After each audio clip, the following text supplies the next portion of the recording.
But I did want to talk about the Boring Company and what Elon Musk has done in Las Vegas, because it's the kind of first of a vision, which is to create these technology-driven superhighways underground that would connect large distances, and people can travel at 150 miles an hour in a Tesla.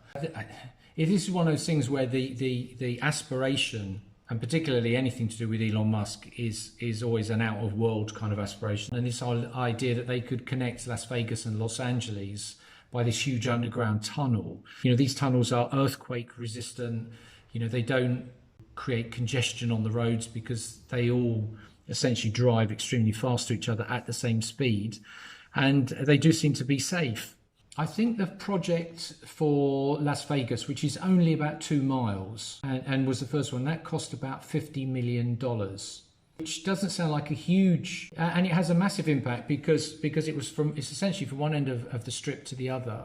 It takes 3 minutes and you sit in a car that drives at 40 miles an hour so they can drive at the same speed very close to each other, and they would all slow down and speed up in unison.